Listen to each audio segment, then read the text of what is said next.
한 주간 하나님께서 주시는 말씀으로 얼마나 힘을 얻으시고 동행하셨나요? 여러분, 이 위대한 개츠비라는 영화에 대해서 들어보셨나요? 위대한 개츠비, 스콧 피츠제럴드의 소설 위대한 개츠비를 2013년 영화로 만들었는데요. 사실 저도 아직 보지 못했습니다. 그러나 당시에 이 영화가 화제가 되었습니다. 가난한 집에서 태어난 개츠비는 성공하고 싶은 젊은이였습니다. 불의한 환경 속에 살고 있던 개츠비는 이제 전쟁이 터지자, 1차 세계대전이 터지자 군인이 되었어요. 수많은 전쟁터를 누빈 끝에 그는 가난한 볼품없는 자신의 모습을 멋진 군복 안에 감출 수가 있었어요. 그렇게 멋진 군복을 입고 어느 날 상류층이 여는 파티에 참여했다가 너무나 아름다운 여인 데이지와 운명적인 만남을 갖게 됩니다. 그녀는 개츠비가 살아온 자신의 불우한 환경, 자신이 살던 곳에서는 도저히 볼 수 없을 것 같은 고귀한 빛이 빛나는 데이지를 보면서 첫눈에 빠지게 됩니다. 그리고 사랑하게 됩니다. 데이지 역시 너무 잘생기고 젊은 개츠비를 보면서 서로 사랑하게 되죠. 둘은 서로 사랑하게 되지만 개츠비는 다시 전쟁터로 돌아가야 했고 둘은 헤어지게 됩니다. 5년의 시간이 흐른 뒤 개츠비는 돌아왔지만 그녀가 사랑했던 여인은 이미 다른 남자의 아내가 되었습니다. 개츠비는 화려한 저택, 밀수업, 주류 밀수업이라는 부정직한 방법으로 돈을 벌었지만 이 화려한 저택에 날마다 엄청난 돈을 쏟아 부으면서 큰 파티를 개최합니다. 각계각층의 수많은 사람들이 그 파티에 참여를 하고 함께 즐깁니다. 당시에 이 화려한 1920년대 뉴욕의 화려한 파티의 장면을 재현한 것으로 이 영화가 유명해지기도 했는데요. 당시 세계 1차 세계대전 이후 산업혁명에 의해서 물질적으로 풍요한 향락에 빠진 미국을 아주 잘 그려냈다고 평이 되었습니다. 당시에 사람들의 관심은 오직 한 가지, 돈에 집중되어 있었습니다. 사람들은 믿었습니다. 돈만 있으면 사랑도 얻을 수 있다. 사람들은 믿었습니다. 돈만 있으면 명예도 얻을 수 있다. 모든 사람들의 예의와 도덕, 다른 기준들은 다 바닥에 떨어졌고 그들의 관심사는 오직 돈이었습니다. 개츠비가 엄청나게 멋있고 화려한 저택에 살면서 매일 초호화 파티를 여는 것을 보면서 그곳에 참여한 수많은 사람들은 입에 침이 마르도록 개츠비를 칭찬했습니다. 개츠비가 그렇게 화려한 파티를 여는 것은 자기의 사랑했던 옛 여인 데이지를 다시 만날 수 있지 않을까 하는 기대 때문에 그렇게 파티를 열었던 것이지요. 하지만 개츠비는 우연한 어떤 사고에 연관되어서 비참하게 죽고 맙니다. 평상시에 그렇게 개츠비의 집을 드나들었던 수많은 사람들이 있었음에도 불구하고 정작 그가 죽고 장례식이 열렸을 때 그의 장례식에 참여한 사람은 이 소설의 주인공, 이 영화의 주인공인 닉을 포함한 단 2명뿐이었습니다. 그리고 그 집에서 일하는 몇 명의 집사들과 개츠비의 아버지뿐이었습니다. 수많은 지인들이 개츠비를 알았고 개츠비의 집을 드나들었고 그를 보고 입에 침이 마르도록 칭찬했지만 막상 그가 죽은 이후에 그의 장례식에는 아무도 오지 않았죠. 이것을 보면서 주인공 닉은 쓸쓸하게 뉴욕의 삶에 대해서 환멸과 실망을 느끼며 뉴욕을 떠나가면서 이 영화는 막을 내립니다. 제가 이 영화에 관심을 가지게 된 것은 이 영화가 개봉될 무렵 한국의 유명한 한 아이돌 출신의 남자 연예인이 자신의 별명을 위대한 승츠비 이렇게 지어가면서 파티를 열기도 하고 자신의 화려한 생활을 공개하기도 하고 수많은 지인들과의 관계를 자랑하기도 했습니다. 아마 한국 뉴스를 들어보신 분들은 요즘 버닝썬 게이트라고 얼마나 한국을 뜨겁게 달구고 있는 소식 뉴스에 대해서 알고 있을 것입니다. 이 남자 아이돌 연예인과 관련된 이 게이트로 인해서 한국의 연예계가 들썩들썩합니다. 벌써 5명의 연예인이 은퇴를 했고 이전만 하더라도 어떻게든 이 연예인과 이 남자 아이돌과 어떻게든 연이 닿아서 함께 인맥을 쌓아서 같이 하고 싶어 했던 수많은 사람들이 지금은 어떻게든 이 남자와 엮이지 않기 위해서, 조금이라도 지인이나 인맥이나 친분이 있었던 사람들은 이제는 아무런 상관이 없고 별 상관이 없는 것처럼 변명하기에 정말 애쓰고 있습니다. 저는 이 버닝썬 게이트와 관련된 이 연예인의 뉴스를 보면서 이 연예인의 부모님의 마음이 어떨까, 이 연예인의 가족의 마음이 어떨까, 심정이 과연 어떨까, 이런 생각을 해봤습니다. 정말 누군가에게 자랑스러운 사람이 되지 못할 망정 정말 부끄러운 사람이 된다는 것이 얼마나 슬플까요? 얼마나 마음이 무너질까요? 여러분 살아가면서 여러분이 가까운 사람들을 누군가를 자랑스러워한 적이 있습니까? 아니면 누군가를 정말 부끄러워한 적이 있습니까? 아마 자녀를 길러보신 분이라면 그런 경험이 있을 수도 있고 없을 수도 있지만, 자녀가 학교에서 뭔가 문제를 일으켜서 부르지요. 부모 데려와라 라고 해서 학교에 부모 자격으로 참여해서 문제를 일으킨 아이 옆에 서 있는 그 부끄러움, 그 문제의 심각성에 얼마나 심각하냐에 따라서 달라질 수는 있겠지만, 정말 문제를 일으킨 자녀 옆에 전혀 부끄러움 없이 서기 위해서는 그 자녀를 향한 엄청난 사랑과 용기가 필요할 것입니다. 히브리서 11장 16절은 하나님께서 그분의 사람들을 어떻게 생각하시는지에 대해서 이렇게 적고 있습니다. 그러나 사실은 그들은 더 좋은 곳을 동경하고 있었던 것입니다. 그것은 곧 하늘의 고향입니다. 그래서 하나님께서는 그들의 하나님이라고 불리는 것을 부끄러워하지 않으시고 그들을 위하여 한 도시를 마련해 두었습니다. 16절은 하나님이 부끄러워하지 않는 그의 사람들에 관한 이야기를 적고 있습니다. 하나님이 부끄러워하지 않았던, 그들의 하나님이라고 불리기를 오히려 기뻐하시고 부끄러워하지 않았던 그들은 과연 누구였을까요? 그들은 이 세상에서 살아가면서 하나님께 약속을 받았지만 자신들의 살아생전에 그 약속이 다 성취되는 것을 온전히 보지 못했던 아브라함과 사라와 그의 후손들입니다. 하나님은 아브라함의 가문과 동행했습니다. 하나님은 아브라함의 가문과 그들의 하나님이라고 불리기를 부끄러워하지 않으셨습니다. 하나님은 그들을 찾아오셨고 그들을 만나주셨고 그들을 부르셨고 그들을 사랑하셨습니다. 그들에게 약속하셨고 말씀하셨습니다. 그들은 하나님을 신뢰했습니다. 하나님이 그들에게 하시는 말씀은 무엇이든지 곧이곧대로 믿고 그분의 약속을 따라 살고, 심지어 자신들이 죽음을 통과할지라도 하나님을 신뢰했습니다. 예수 그리스도께서 인간의 몸을 입고 이 땅에 그리스도로 메시아로 오시기 전 믿음을 가지고 살았던 수많은 선진들 가운데 하나님께 받았던 그 약속을 자기 살아생전에 온전히 다 성취된 것을 본 사람은 아무도 없습니다. 그러나 그들은 멀리서 바라보며 반겼으며 그들 모두는 믿음을 따라 살다가 죽었습니다. 하나님은 이렇게 믿음으로 사는 사람들을 보면서 그들의 하나님이라고 불리는 것을 부끄러워하지 않으셨습니다.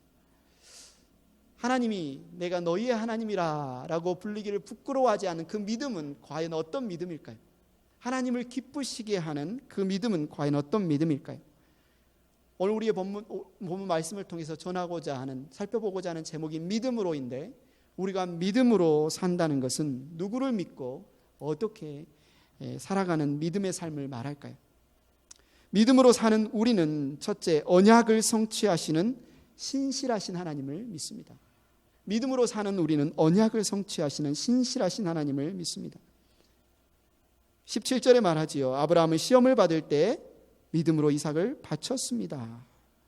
하나님께서 아브라함을 시험하셨어요. 너의 독자 외아들 이삭을 번제로 불에 태워서 나에게 바치라 라고 시험하셨을 때 이 사건이 과연 아브라함에게만 의미 있는 중요한 사건이었을까요? 아브라함뿐만 아니라 사라와 당사자인 아들 이삭에게까지 이 사건은 어떤 의미로 다가왔을지 여러분 한번 진지하게 생각해 보십시오. 어느 날 여러분의 아들을 바치라, 여러분 자신을, 생명을 바치라 라고 말한다면 과연 100세에 얻은 이 외아들을 아무리 믿음의 조상 아브라함이라 할지라도 선뜻 하나님께 내어놓는 것이 정말 쉬운 일이었겠습니까? 18절에도 이야기하고 있지만 일찍이 하나님께서 아브라함에게 말씀하시기를 이삭에게서 내 자손이라 불릴 자손들이 태어날 것이다.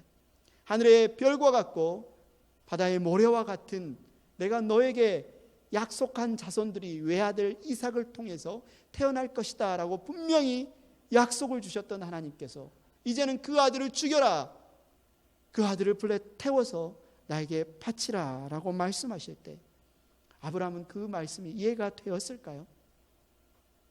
이해가 되어서 순종한 것일까요? 평생을 불임 여성으로 살아가면서 자식 낳지 못하는 여인으로 살아가면서 기적적으로 노후에 얻은 그 아들을 이뤄야 하는 어머니 사라의 마음은 어땠을까요? 상상이나 되십니까? 아버지 아브라함을 따라 번제를 드린다는 소식을 듣고 함께 따라갔던 이삭은 제단을 쌓고 장작을 널려놓고 갑자기 자신을 묶어서 그 장작에 올려놓는 그 상황 가운데 이삭은 그 사실을, 그 상황을 어떻게 받아들였을까요? 이삭이 힘이 없어서, 아버지와 싸울 힘이 없어서 억지로 장작 위에 올려진 것일까요? 하나님께서는 이삭을 제물로 바치라는 이 시험을 통해서 아브라함만 시험하신 것이 아니라 사라의 믿음 역시, 그리고 이삭의 믿음 역시 시험한 것입니다.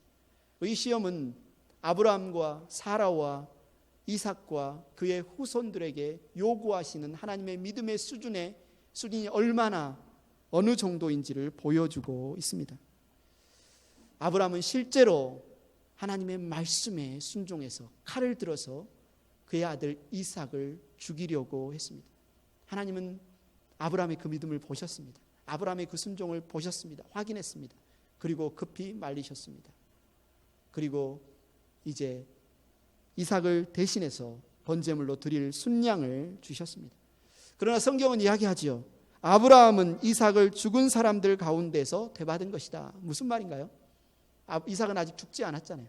죽이려고 했을 뿐이지 죽지 않았는데 성경은 아브라함은 이삭을 죽은 사람들 가운데에서 되받은 것이다. 아브라함의 마음속에서는 이미 이삭을 하나님께 내어드렸다는 말입니다. 아브라함의 마음속에서는 이미 아들 이삭을 죽여서 각을 떠서 불로 태워서 하나님께 온전히 드렸다는 사실입니다. 그랬기 때문에 그가 비록 실제로 죽이진 않았다 할지라도 그 아들은 죽은 거나 다름이 없었고 지금 이삭을 다시 돌려받은 것은 죽은 사람들 가운데서 아들을 되살아난 아들을 돌려받은 것이나 마찬가지였습니다. 아브라함은 어떻게 자기의 아들을, 살아있는 아들을 하나님께 드릴 수 있었을까요? 그것도 이미 그 아들을 통해서 하나님께서 약속을 성취하시리라는 그 사실을 분명히 믿으면서도 하나뿐인 아들을 어떻게 하나님 앞에 내어드릴 수 있었을까요? 그것은 바로 하나님께서 죽은 자도 살리실 것을 믿었습니다. 그것은 바로 하나님께서 죽은 자도 살리실 수 있는 분이시며 반드시 살리실 것을, 그는 부활을 믿었기 때문에 아들 이삭을 내어줄 수 있었습니다. 이 사건이 그 아들 이삭에게는 어떤 의미로 다가왔을까요? 오늘 본문 20절에 이렇게 이야기합니다. 믿음으로 이삭은 또한 장래일을 놓고 야곱과 에서를 축복해 주었습니다. 여기서 장래일이란 자신이 지금 살아있지 않고 자신이 죽은 이후에, 자신이 죽은 그 죽음 이후에 하나님께서 행하실 그 일들을 바라보면서 그의 두 아들 야곱과 에서를 축복했다고 말하고 있습니다. 이삭은 이 땅의 삶이 전부라고 생각하지 않았습니다. 자신이 그냥 이 땅에 살다가 죽으면 끝이라고 생각하지 않았어요. 그 역시도 부활을 믿었던 것을 볼 수 있습니다. 야곱은 또한 어떠했습니까? 야곱도 마찬가지입니다. 야곱도 죽을 때 믿음으로 죽음을 넘어 요셉의 아들 하나하나를 축복해주고 하나님께 경배를 드렸습니다. 요셉은 어떻습니까? 요셉도 믿음으로 자기가 죽은 이후에 수백 년 이후에 그의 후손이 이집트에 살아가는 그의 후손에게 어떤 일이 일어날 것을 그는 믿음으로 보았습니다. 반드시 그의 후손 이스라엘 자손이 이집트에서 나갈 것과 그때에는 반드시 자신의 뼈 유골을 챙겨서 가나안 땅으로 가지고 가라고 지시하셨습니다. 오늘 성경은 우리에게 말합니다. 하나님은 자신의 백성들, 자신의 사람들이 갖기를 원하는 믿음의 수준이 있다. 어떤 특정한 믿음의 수준을 요구하고 계신데 그 믿음을 갖기까지 하나님은 일하신다. 그리고 오늘 하나님 앞에 나와 있는 우리 모두에게 아브라함과 이삭과 야곱이 가졌던 그 믿음을 갖기를 원하신다는 거예요. 그 믿음이 무엇입니까? 바로 하나님은 죽은 자를 살리실 수 있는 하나님이시고 우리가 죽어도 우리를 되살리시는 하나님이시고 죽음이 하나님과 우리 사이를 가로막지 못하며 죽음이 하나님이 우리에게 약속하신 것을 방해하지 못하며 반드시 하나님의 약속은 죽음을 넘어서 완전히 성취되리라는 바로 부활의 믿음입니다. 아브라함도 이삭도 야곱도 자신들이 살아가던 그 땅에서의 삶에 만족하지 않았습니다. 또 그들이 살아가 생전에 하나님이 그들에게 약속하신 것들이 다 성취되는 것을 보지도 못했습니다. 그러나 그들은 흔들리지 않았습니다. 그들의 믿음은 흔들리지 않았습니다. 왜 그렇습니까? 그들은 하나님이 무에서 유를 창조하시는 분이시고 하나님은 죽은 자도 살리실 수 있는 분이시고 또 반드시 살리실 분인 것을 그들은 믿었기 때문에 그렇습니다. 그들은 자신들이 죽더라도 창조의 능력을 가지신 하나님이 그들을 되살리셔서 그들에게 약속하신 더 좋은 곳으로 그들을 인도하실 것이며 그곳에서 하나님이 약속하신 그 상을 베푸실 것을 그들은 믿었기 때문에 그렇습니다. 10절을 같이 한번 읽어볼까요? 시작. 그는 하나님께서 설계하시고 세우실 튼튼한 기초를 가진 도시를 바랐던 것입니다. 그들은 이 땅을 소망하지 않았어요. 그들은 본인들이 태어났던 그 고향, 이 땅의 고향이 아니라 하늘의 고향, 하늘의 토성, 하나님이 마련해 두신 그곳을 사모하고 믿었습니다. 그래서 16절에 말합니다. 그러나 사실은 그들은 더 좋은 곳을 동경하고 있었던 것입니다. 그것은 곧 하늘의 고향입니다. 그래서 하나님께서는 그들의 하나님이라고 불리는 것을 부끄러워하지 않으시고 그들을 위하여 한 도시를 마련해 놓으셨습니다.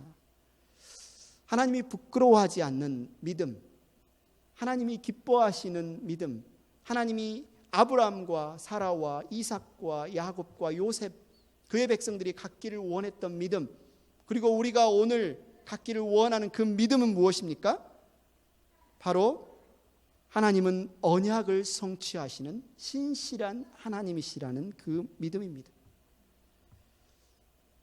우리는 이 땅에서의 삶, 길면 100년, 짧으면 500년 동안 50년 동안 잘 먹고 잘 사는 것, 그것을 믿는 믿음이 아닙니다. 우리의 믿음은 하나님이 약속하신 고향, 영원한 도시, 하나님이 완성하실 하나님의 나라에서 영원히 사는 것에 관한 믿음입니다. 사랑하는 행복한 교회 가족 여러분, 아브라함의 하나님, 이삭의 하나님, 야곱의 하나님이 바로 저와 여러분의 하나님이십니다. 하나님은 그들에게 약속하셨고 신실하게 그 약속을 성취해 오셨고 하나님은 우리에게 약속하셨고 그 약속을 지금 성취하고 계시며 앞으로 반드시 그 약속을 성취하실 것입니다.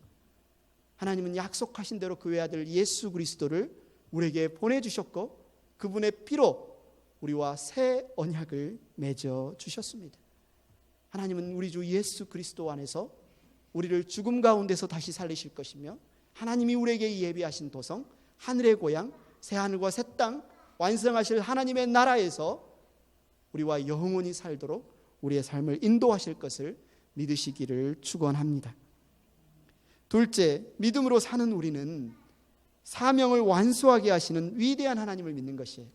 사명을 완수하게 하시는 위대한 하나님을 믿는 것이 하나님이 기뻐하시는 믿음, 하나님이 우리에게 갖기를 원하시는 믿음입니다.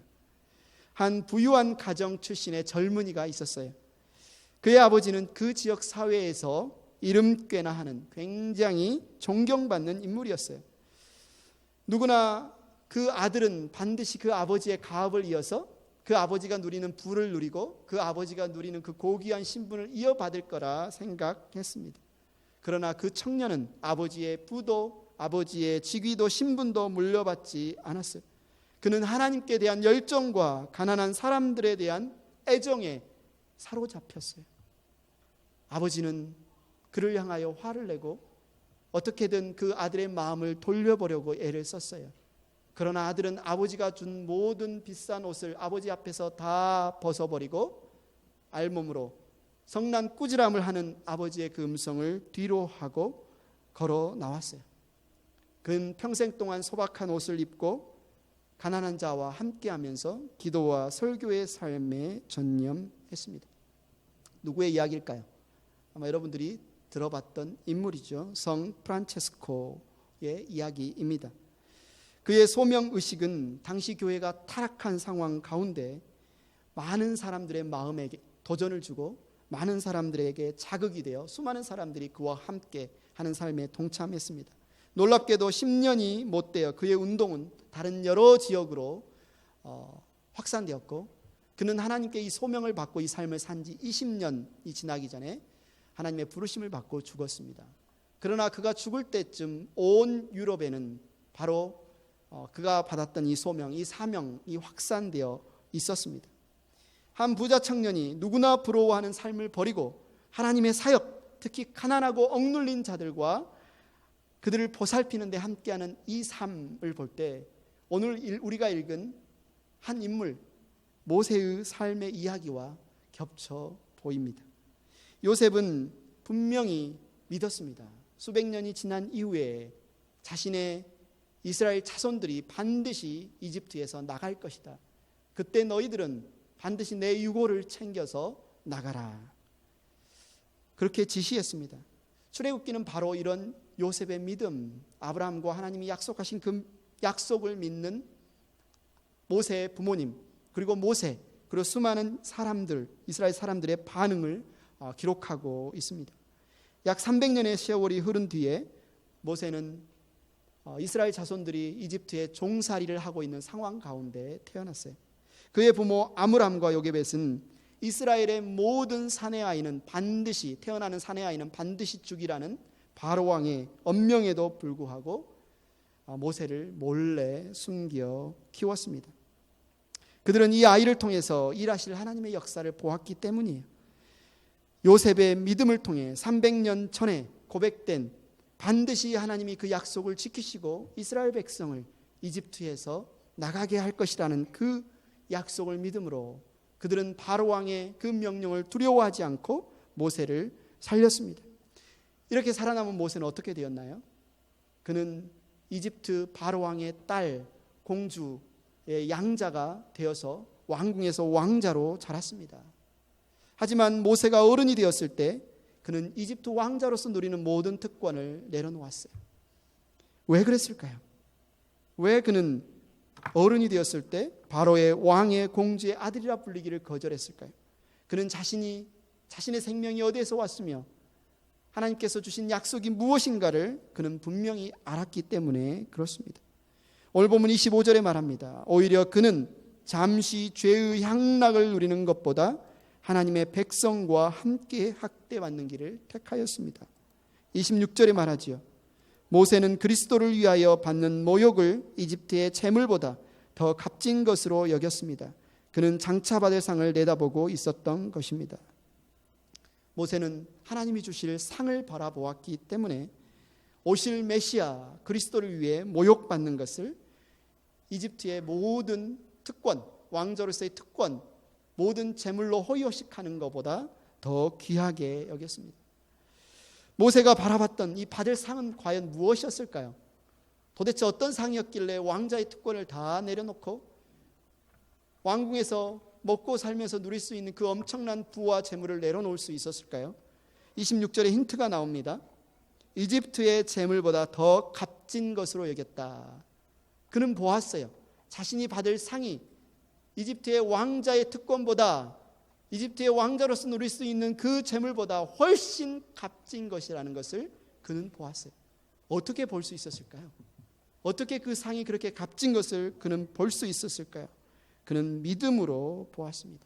하나님이 주신 약속 안에서 하나님은 크신 하나님이시고 반드시 그 약속을 지키시는 분이라는 사실을 믿음으로 하나님이 약속하신 그 상이 지금 이 세상에서 누리는 향락보다, 바로의 공주의 아들이라고 불리는 것보다, 이집트의 모든 재물을 누리는 것보다 훨씬 값진 것이라는 사실을 그는 믿었습니다.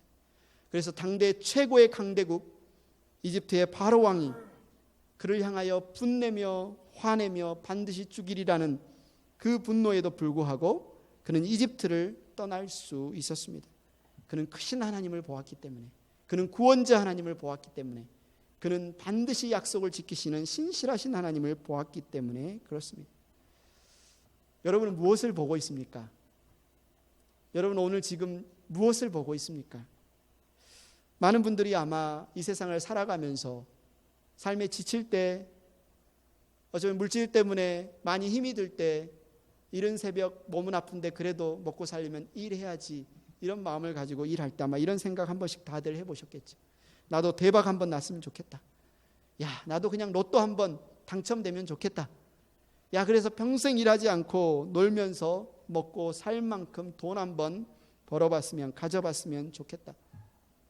나도 위대한 개츠비에 나오는 주인공 개츠비처럼 대저택에 살면서 그런 화려한 한번 생활 한번 누려봤으면 좋겠다. 나도 왕자로 공주로 한번 살아나 봤으면 좋겠다. 그런데 여러분, 하나님께서 오늘 여러분에게 말씀하십니다. 하나님이 여러분에게 약속하신 상은, 하나님께서 여러분에게 주시기로 약속하신 상은 여러분들이 방금 생각해 본 그것, 그 어떤 것과 비교도 되지 않을 만큼 훨씬 값지고 귀하고 영광스럽다고 말씀하십니다. 여러분 믿어지십니까? 여러분 그 사실을 믿어지십니까? 하나님께서 여러분에게 주시기로 약속하신 그 상이 이 세상에서 인간으로서 누릴 수 있는 최고의 영광이나 최고의 부나 특권이나 어떤 삶보다도 값지고 귀하고 가치 있고 영광스럽다는 것을 여러분 믿어지십니까? 믿어지신다면 그것은 하나님이 주신 놀라운 은혜입니다. 그 은혜를 여러분이 받으셨다면 이미 여러분은 모세가 지금 누리고 있는 이 놀라운 은혜를 여러분은 누리고 있는 것이죠.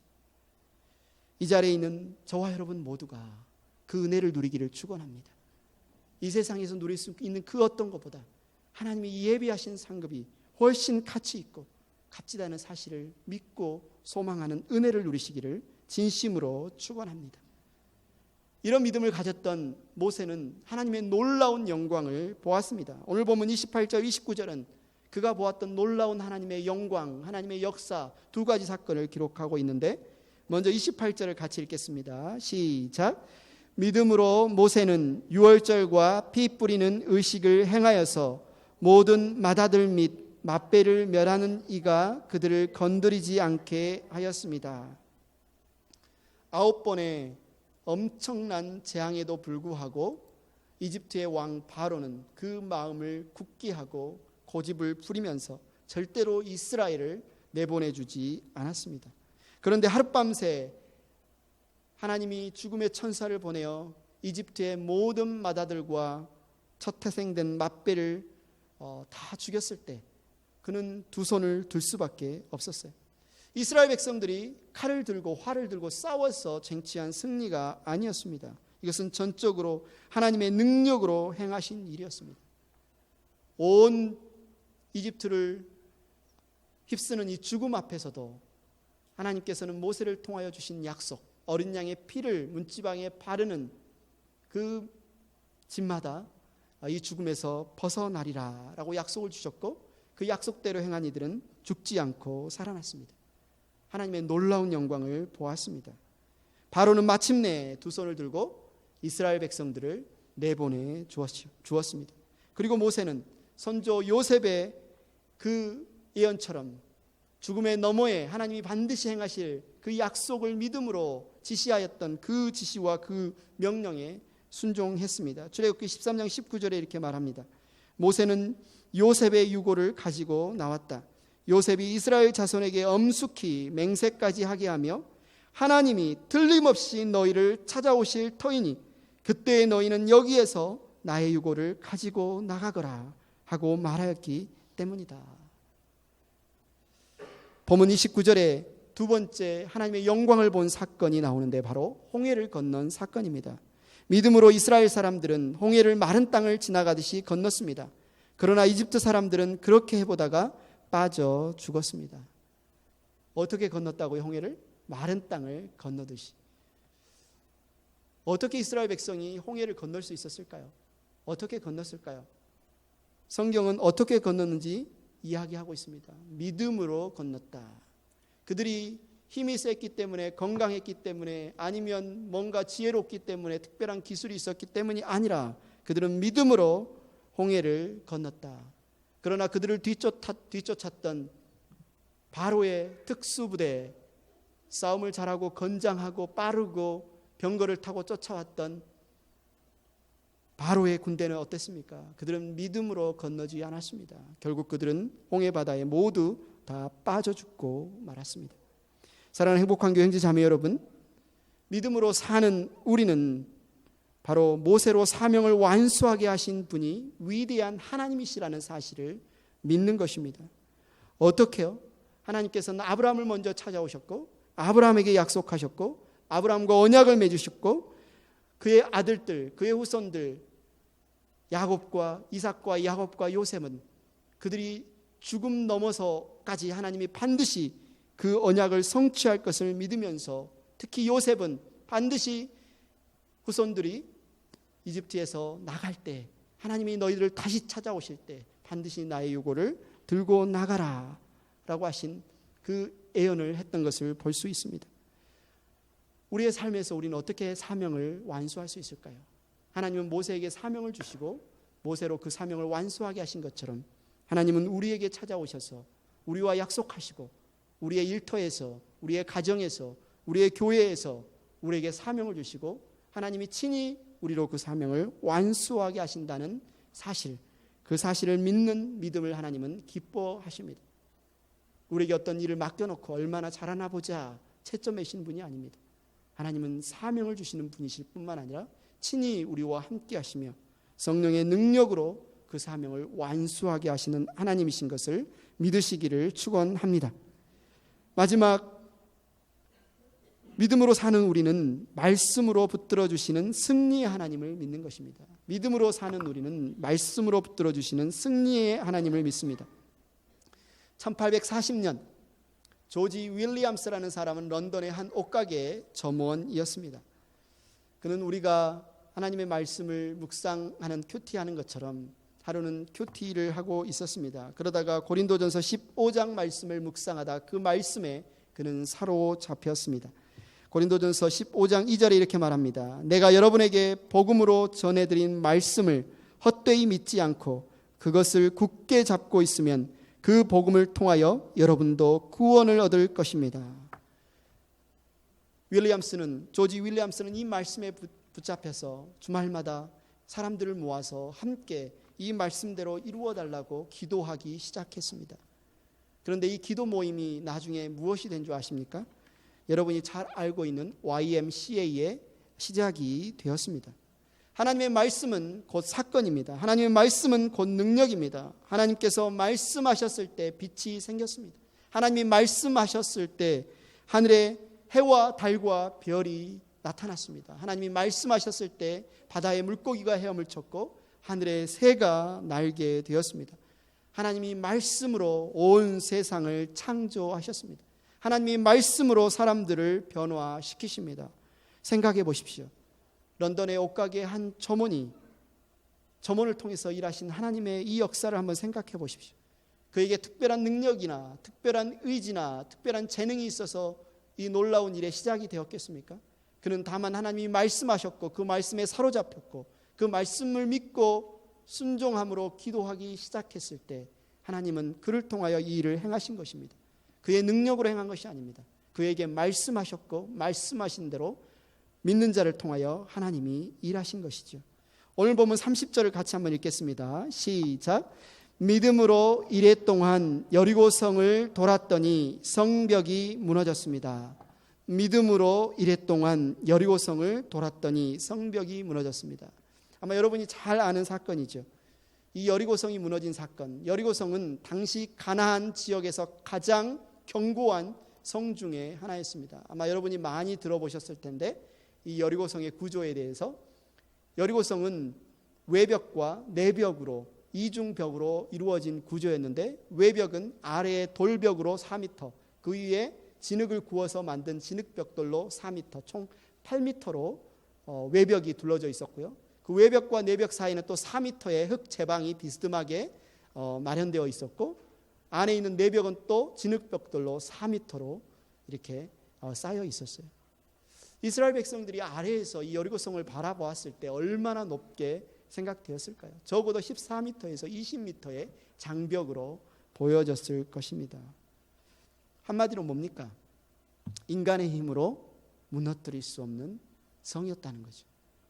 특히 당시에 이스라엘 백성들이 갖고 있는 전력과 그들의 어떤 무기, 변변치 않는 무기도 없는 그들로서 이 성벽을 무너뜨리는 것은 불가능했습니다.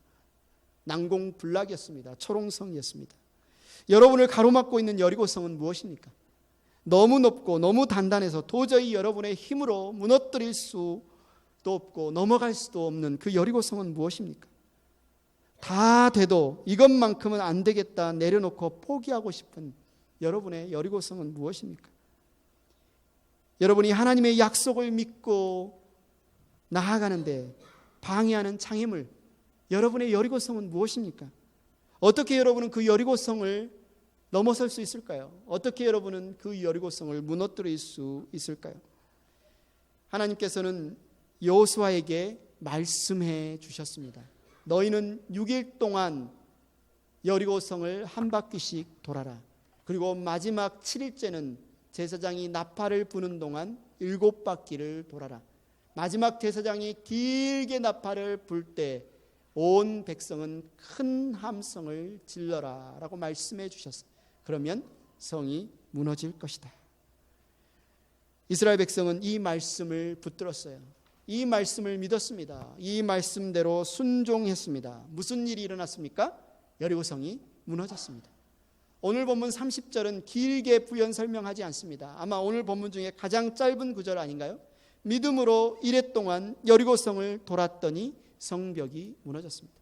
이스라엘 백성이 말씀을 붙잡고 믿고 순종했더니 성벽이 무너졌습니다. 하나님이 말씀하시면 다 된 것이라는 거죠. 하나님이 말씀하시면 그 일은 이미 다 된 것이나 다름이 없다는 것입니다. 하나님이 말씀하시면, 약속하시면 그것은 이미 이루어진 것이나 다름이 없다는 것이죠. 하나님의 말씀에는 조금의 흠도 조금의 착오도 없습니다. 다만 문제는 무엇입니까? 우리가 그 하나님의 말씀을 믿고 순종할 것인가, 믿지 않고 불순종할 것인가 입니다. 이어서 오늘 본문 31절에 말합니다. 믿음으로 창녀 라합은 정탐꾼들을 호의로 영접해 주어서 순종하지 않은 사람들과 함께 망하지 아니하였습니다. 여러분, 이 세상을 앞으로 일어날 미래의 일을 예측할 수 있다면 이 세상을 살아가는데 얼마나 큰 파워가 되겠습니까? 그래서 세상에서 일어날 5분 후의 일만 알아도 이 세상을 지배할 수 있을 것이다 라는 그런 말까지 있습니다. 세계적인 투자가 워런 버핏, 여러분 들어보셨죠? 그는 세계 경제 동향이 어떻게 흘러가는지를 너무나 정확하게 예측하고 분석을 잘해서 그곳에 정확하게 투자하는 인물로 알려져 있습니다. 그래서 그는 엄청난 부를 누리고 있죠. 오늘 본문의 기생 라합은 순간의 올바른 선택과 앞으로 일어날 일에 대한 정확한 예측으로 자기 자신과 자신의 가족의 생명을 건졌습니다. 그녀는 자신의 목숨을 이스라엘 정탐꾼들에게 걸었어요. 왜 그랬을까요? 그녀는 앞으로 일어날 일을 정확하게 알았기 때문에 자신의 목숨을 이스라엘 정탐꾼에게 걸 수 있었습니다. 라합은 어떻게 그것을 알 수 있었을까요? 앞으로 일어날 일을 어떻게 정확하게 예측할 수 있었을까요? 여호수아 2장 9절 11절에 라합이 이스라엘 정탐꾼들에게 하는 그 말에서 그 사실을 우리는 알 수 있습니다. 이렇게 말합니다. 나는 주님께서 이 땅을 당신들에게 주신 것을 압니다. 우리는 당신들 때문에 공포에 사로잡혀 있고 이 땅의 주민들은 모두 하나같이 당신들 때문에 간담이 서늘했습니다. 당신들이 이집트에서 나올 때 주님께서 당신들 앞에서 어떻게 홍해의 물을 마르게 하셨으며 또 당신들이 요단강 동쪽에 있는 아모리 사람의 두 왕 시온과 옥을 어떻게 전멸시켜서 희생제물로 바쳤는가 하는 소식을 우리가 들었기 때문입니다. 우리는 그 말을 듣고 간담이 서늘했고 당신들 때문에 정신을 잃고 말았습니다. 위로는 하늘에서 아래로는 땅 위에서 과연 주 당신들의 하나님만이 참 하나님이십니다. 라합과 여리고성 사람들은 하나님께서 이집트에서 홍해에서 광야에서 이스라엘 백성에게 하신 놀라운 이야기에 대해서 듣고 간담이 서늘해졌고 정신이 잃을 정도였다고 말하고 있습니다. 라합과 여리고성 사람 모두 이 소식을 들었는데 라합과 이 다른 사람들의 차이는 무엇일까요? 다른 사람들은 듣고 그냥 정신을 잃고 간담이 서늘하는 데 그쳤지만 라합은 그 하나님을 믿었습니다. 하나님께서 반드시 이스라엘 백성을 이집트에서 탈출시켜서 가나안 땅에 들이시겠다는 그 말씀을 그는 믿었습니다. 하나님이 그 일을 반드시 하실 수 있는 분이고 하실 것이라는 사실을 믿었어요. 그래서 그는 이스라엘 정탐꾼들의 편에 섰습니다. 그녀는 망하는 자의 편에 서지 않았습니다. 자신의 목숨을 정탐꾼들을 보호하는 데 걸었습니다. 하나님을 믿지 않고 불순종하는 사람들과 함께하지 않음으로 말미암아 그는 망하는 자와 함께 망하지 않고 구원을 받은 것입니다. 사랑하는 행복한 교회 여러분, 성령님께서 여러분 이 자리에 있는 저와 여러분 모두에게 이 진리를 보여주실 수 있기를 축원합니다. 우리의 강하고 약함에 우리의 승리의 여부가 달려있지 않습니다. 여호수아를 보십시오. 모세에 비해서 그의 리더십은 훨씬 약했습니다. 그는 두려움이 많았습니다. 그래서 여호수아 1장에 보면 두려워 말라, 담대히 하라, 좌루나 우루나 도망가지 말고 치우치지 말라, 이런 말씀을 반복해서 여호수아에게 해주고 있지 않습니까? 여호수아가 강해서 이스라엘 백성들이 싸움을 잘해서 여리고성을 무너뜨린 것이 아닙니다. 하나님이 결정하시고 말씀해 주셨고 그들은 그 말씀을 붙잡았고 그 말씀을 믿었고 그 말씀에 순종했을 때 여리고성은 무너졌고 그들은 승리했습니다. 라합은 어떻습니까? 라합은 기생의 신분이었고 라합은 이방 여인이었고 라합은 이제 곧 하나님이 망하게 하실 여리고성 안에 사는 사람이었습니다. 그녀는 어떻게 구원받을 수 있었을까요? 그녀는 어떻게 그리스도의 조상의 계보에 들어갈 수 있었을까요? 라합은 하나님과 그분의 말씀을 믿었습니다. 하나님과 그분의 말씀을 붙잡았습니다. 그리고 순종했습니다. 사랑하는 행복한 교회 가족 여러분, 믿음으로 산다는 것은 언약을 성취하시는 신실하신 하나님을 믿는 것입니다. 사명을 완수하시는 위대하신 하나님을 믿는 것입니다. 말씀으로 붙들어 주시는 승리의 하나님을 믿는 것입니다. 여러분, 살아계신 하나님을 믿으십시오. 하나님은 자기를 찾는 자들에게 상 주시는 이심을 여러분 믿으십시오. 이것이 바로 하나님이 기뻐하시는 믿음입니다. 이것이 바로 하나님이 부끄러워하지 않으시는 믿음입니다. 저와 여러분 모두가 바로 이 믿음 갖기를 축원합니다.